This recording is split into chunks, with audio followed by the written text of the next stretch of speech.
Do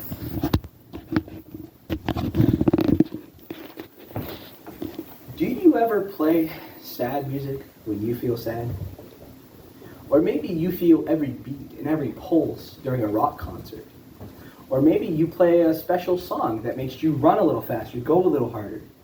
Well, I've been in band for 7 years now, and I've played, the soft serenades and the explosive symphonies of Mozart.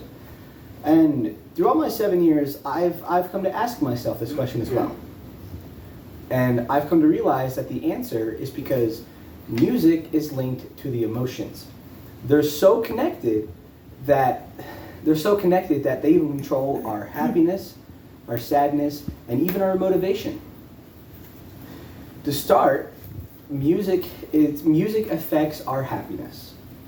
And music can release a dopamine, and that floods into our brain. And according to Harvard Health, when our brain hears music, it sends an electrical signal to the brain that floods it with dopamine. And this just creates good vibes and stuff like that. And imagine you're at a birthday party. Just as an example. And at this birthday party, Happy by Pharrell Williams is playing. Because of the happy song, pun intended, there's good vibes at the party, there's no sadness, nothing. It's all bouncy. But if Hurt by Johnny Cash is playing, it wouldn't be nearly the same vibe, and it would not be as happy. While we all want to listen to happy music, there are times where we just want to cry and listen to sad music. According to BetterHelp, the main reason why we like to listen to sad music is because sad music helps, or it allows us to connect with people, and it invokes a sense of empathy, and for things that we won't want to be alone with. For example, let's just say you got done with a really bad breakup. I mean, it was awful, and you're so incredibly heartbroken, and you just play All Too Well by Taylor Swift, just blaring through your speakers. Well, it's a breakup song, so it makes sense that you'd want to feel that connection between your recent breakup and the breakup you just had. That's because we just don't like feeling alone. And listening to sad music happens primarily by ourselves, alone. But while we're out in public, we want to listen to something more, upbeat, something that keeps us going.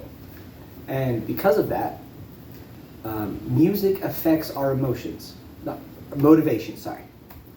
According to Jenny Markle, music can release serotonin.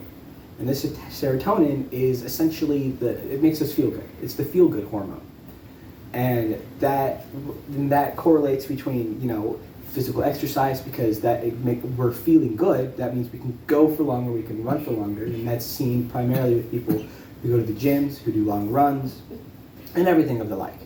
There was actually a study done in 2006, also according to Jenny Markle, that they selected people who were allowed to listen to music, and those people were able to go for longer and for faster with the same amount of energy as they did without any music.